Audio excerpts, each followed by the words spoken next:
Bismillahirrahmanirrahim. Assalamualaikum warahmatullahi wabarakatuh. Perkenalkan, nama saya Japur Supoponu. Jadi di sini saya akan membuat video pembelajaran yakni materi tentang filsafat Pancasila.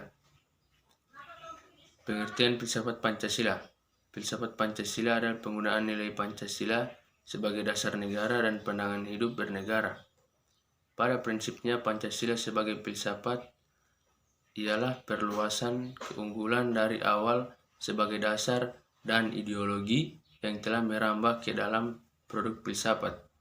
Pancasila sebagai suatu produk filsafat berarti digunakan sebagai suatu pandangan hidup dalam prakteknya. Hal ini berarti filsafat Pancasila memiliki fungsi dan peran sebagai pedoman dan pegangan sikap, tingkah laku, dan juga perbuatan dalam kehidupan sehari-hari dalam bermasyarakat, berbangsa, dan bernegara untuk bangsa Indonesia.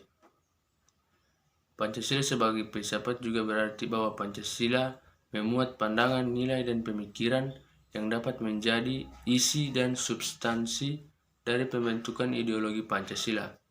Alasan untuk pernyataan ini adalah bahwa Pancasila memang memiliki sistem nilai yang berasal dari panggilan dan pengejawatahan dari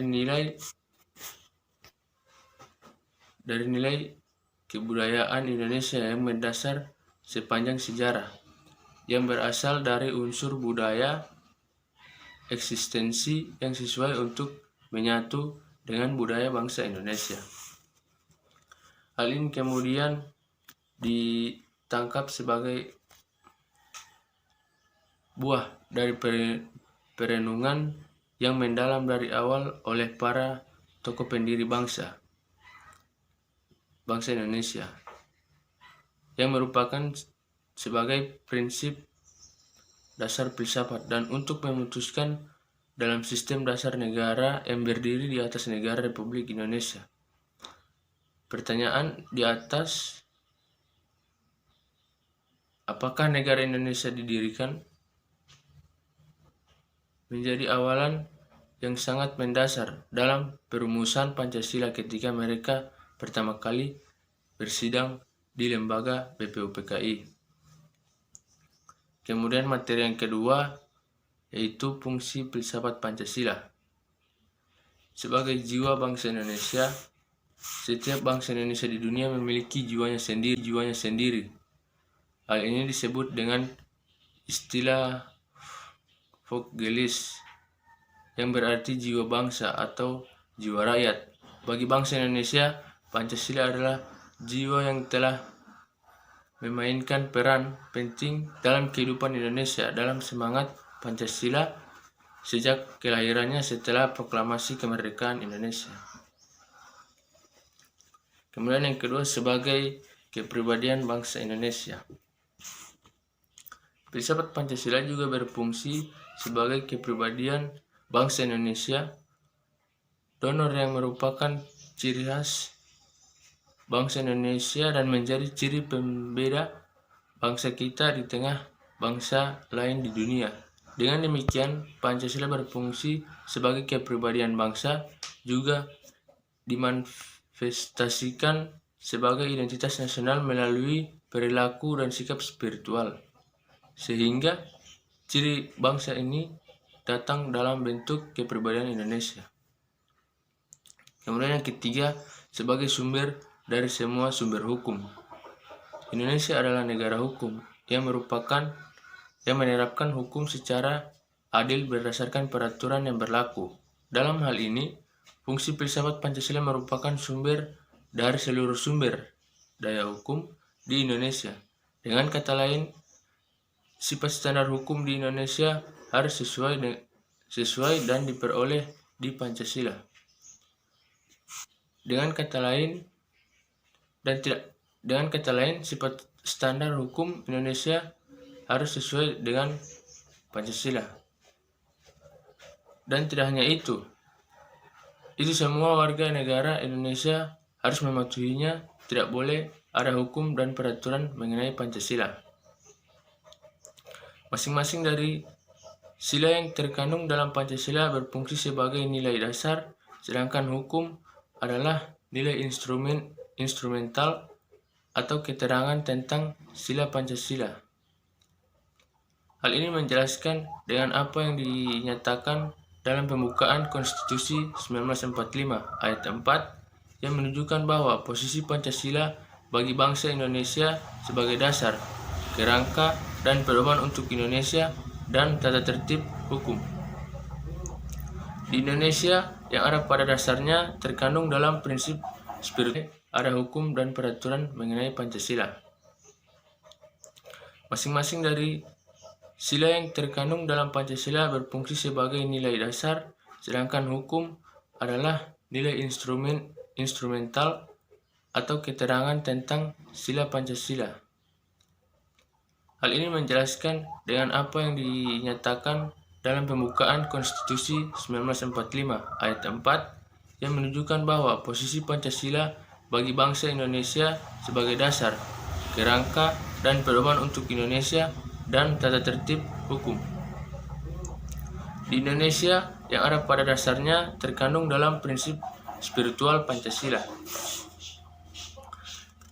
Dengan demikian, Pancasila berfungsi sebagai prinsip mutlak untuk susunan mutlak hukum di Indonesia, yang artinya diimplementasikan dalam semua aspek pemerintahan Indonesia. Oleh karena itu, Pancasila memiliki posisi sebagai sumber dari semua sumber daya hukum. Pancasila adalah sama dengan nilainya yang dianggap sebagai sumber dasar hukum, berfungsi sebagai wilayah yang fleksibel untuk mengembangkan berbagai pengertian positif dan dasar ketentuan yang menolak ketidakpatuhan terhadap Pancasila, seperti ateisme, kolonialisme, diktatorisme, dan sebagainya. Kemudian yang keempat, sebagai pandangan hidup bangsa Indonesia. Tidak hanya itu, filsafat Pancasila juga berfungsi sebagai cara hidup dari Indonesia. Dengan kata lain, Pancasila merupakan pedoman dan instruksi dalam kehidupan sehari-hari. Hal ini dapat ditafsirkan bahwa Pancasila merupakan pedoman perilaku dan presuping norma yang berlaku di masyarakat. Segala bentuk idealisme dan moral berbangsa Indonesia dan budaya harus dikembangkan.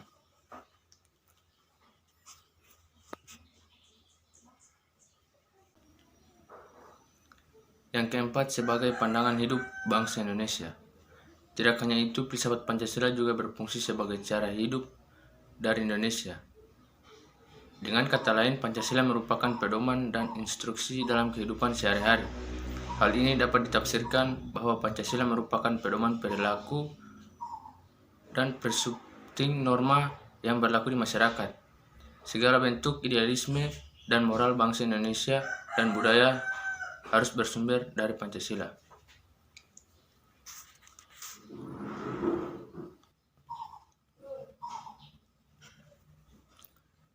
Yang kelima, sebagai cita-cita dan tujuan bangsa Indonesia. Baru-baru ini disebutkan bahwa idealisme bangsa Indonesia harus dibawa ke Pancasila.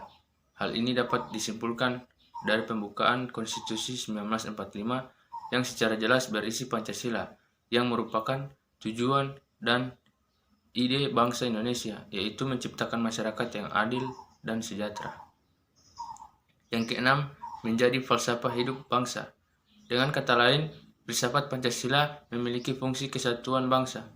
Hal ini mungkin dikarenakan pandangan bahwa Pancasila memegang nilai kepribadian yang paling tepat dan sesuai dengan bangsa Indonesia.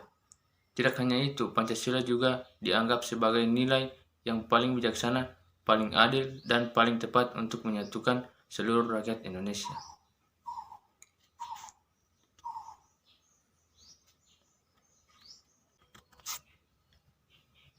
Kemudian yang ketujuh, sebagai dasar negara.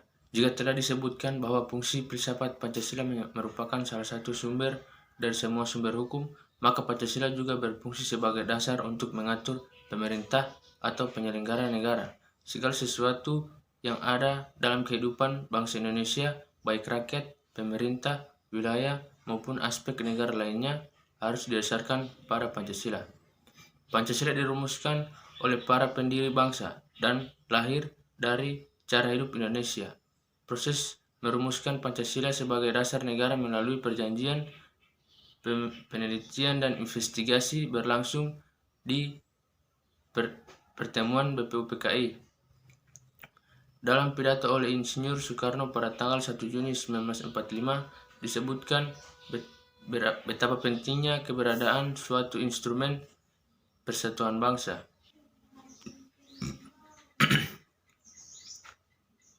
Selanjutnya yang ke-8 memberi hakikat kehidupan bernegara.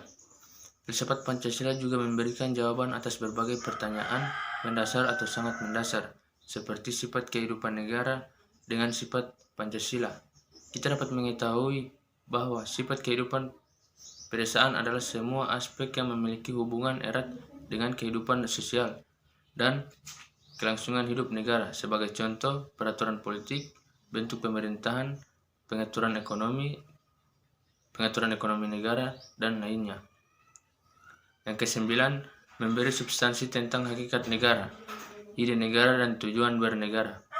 Negara filsafat Pancasila kita juga dapat menemukan kebenaran yang penting tentang sifat negara, gagasan negara, dan tujuan negara kita. Hal ini disebabkan oleh substansi yang memiliki kebenaran universal bagi bangsa Indonesia selama berabad-abad, baik pertama, sekarang, dan di masa yang akan datang.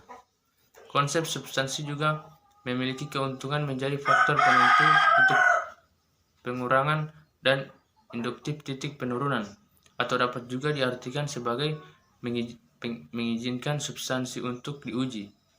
Apakah kondisi yang menjadi konkret dalam masyarakat adalah bertentangan dengan nilai Pancasila.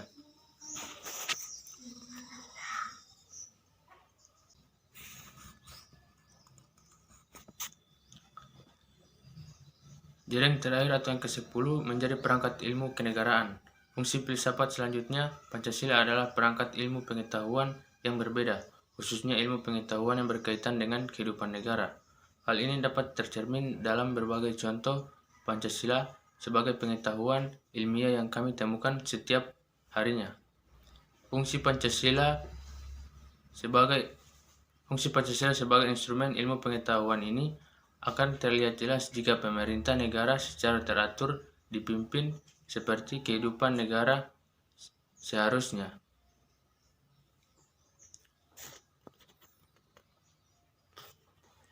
Jadi masuk pada pembahasan selanjutnya, yakni tujuan filsafat Pancasila. Tujuan filsafat Pancasila yaitu 1. Untuk menciptakan bangsa yang religius dan patuh kepada Allah yang Maha Kuasa. Yang kedua, menjadi bangsa yang menjaga keadilan baik secara sosial maupun ekonomi. Yang ketiga, untuk menjadi bangsa yang menghormati hak asasi manusia, untuk dapat berada dalam kaitannya HAM dengan Pancasila sebagai dasar negara kita. Yang keempat, untuk menciptakan sebuah bangsa yang menjunjung tinggi demokrasi. Yang kelima, menjadi negara nasional dan cinta tanah air Indonesia. Kemudian masuk pada contoh filsafat Pancasila. Yang pertama, menjaga toleransi. Secara singkat dibahas bahwa salah satu karakteristik filsafat Pancasila adalah monodualistik dan monopolistik. Sehubungan dengan properti ini, filosofi Pancasila yang dapat diterapkan dalam kehidupan sehari-hari adalah untuk menjaga toleransi antara perorangan dengan kelompok.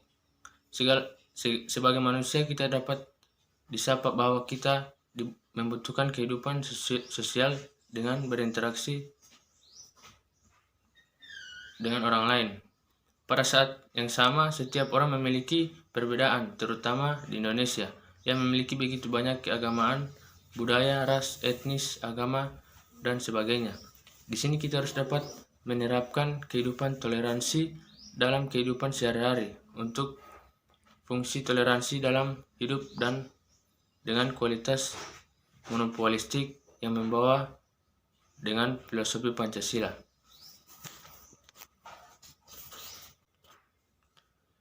Kemudian yang kedua, menjaga kerukunan umat beragama. Sebagai warga negara Indonesia, kami berkewajiban untuk mengikuti agama yang dapat dipercaya. Jika kita mematuhi agama ini, kita juga berkewajiban untuk melaksanakan perintah keagamaan dan untuk menghindari larangan agama di Indonesia. Pemerintah menjamin bahwa warga agama non-religius akan terjamin. Kemudian yang ketiga, penyelenggaraan negara sesuai dengan nilai ketuhanan. Pancasila yang menjadi dasar falsafah Indonesia adalah sumber nilai di Indonesia, termasuk nilai dalam pelaksanaan negara. Dalam hal ini, Pancasila juga merupakan dasar bagi seluruh negara, baik materi maupun spiritual, untuk menyesuaikan diri dengan nilai-nilai yang diuraikan dalam ajaran Pancasila. Kemudian yang keempat, menaati dan mematuhi peraturan yang berlaku. Dalam kehidupan negara pasti ada hukum yang diikuti oleh semua warga negara. Pancasila sebagai dasar negara adalah sumber hukum dan dinilai yang berlaku di Indonesia. Itulah sebabnya kami sebagai warga negara Indonesia harus mematuhi peraturan yang berlaku. Tidak hanya aturan hukum tertulis, tetapi juga nilai dan norma yang berlaku di komunitas, di mana nilai dan norma terkadang tidak dilepaskan secara tertulis. Yang kelima yaitu memihak dan membela negara. Para pahlawan dan pendiri Indonesia telah berjuang untuk memerdekakan dan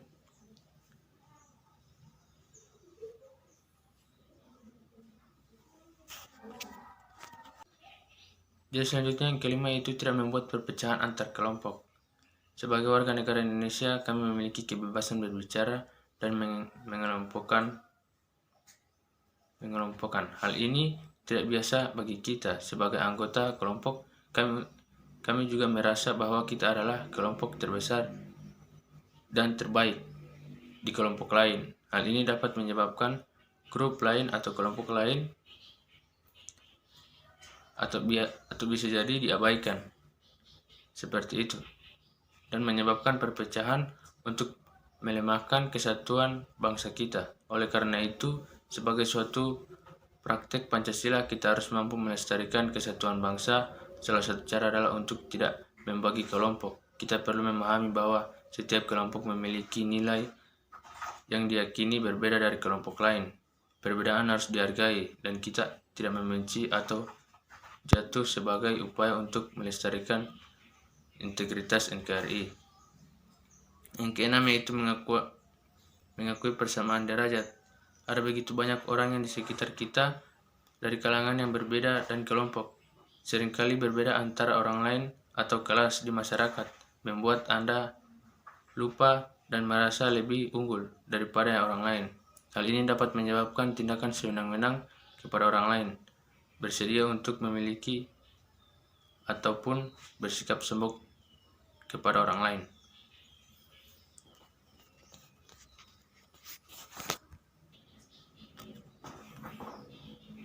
Kemudian yang keenam yaitu menegakkan keadilan. Ada sila dalam Pancasila yang berisi keadilan sosial bagi seluruh rakyat Indonesia. Dengan mengacu pada isi Pancasila, kita bisa langsung menyimpulkan bahwa penegakan keadilan dalam masyarakat termasuk dalam contoh filsafat Pancasila yang harus diikuti. Keadilan tidak sesuai berarti sama, tetapi menempatkan segala sesuatu di bagian atau tempatnya. Tidak hanya itu, keadilan itu juga berlaku untuk semua bidang kehidupan. Penerapan keadilan dalam masyarakat memiliki sedikit hubungan dengan pola sebelumnya, yaitu untuk mengatakan kesetaraan. Peradilan harus ditegakkan tanpa pandang bulu, terlepas dari apakah itu adalah orang bisa atau pegawai negeri. Setiap orang memiliki hak dan kewajiban yang sama di mata hukum dan negara. Kemudian yang terakhir yaitu penegakan demokrasi. Penegakan demokrasi di Indonesia juga termasuk dalam contoh filosofi Pancasila. Hal ini mencerminkan sila keempat Pancasila, sebuah misi yang dipimpin oleh kebijaksanaan dalam representatif perwakilan. Sila keempat mencerminkan bagaimana Indonesia menjadi bangsa yang melekat pada demokrasi Pancasila. Tidak hanya itu, tempat Pancasila juga menunjukkan bahwa Pancasila adalah sosial dan sosial, di mana terdapat keseimbangan antara kepentingan individu dan kepentingan masyarakat umum. Demikian video pembelajaran kita pada hari ini. Lebih dan kurangnya saya mohon maaf. Wabillahi taufiq wal hidayah. Wassalamualaikum warahmatullahi wabarakatuh. There's not much to do when all I can is thinking about you. Not doing well, don't know where you are, 'cause you're not here. It's been way too long. If I could lay down beside you, I would. When nothing really matters, that's all I wanna do. I hope that you are safe and that I will see you soon. If I could lay down beside you,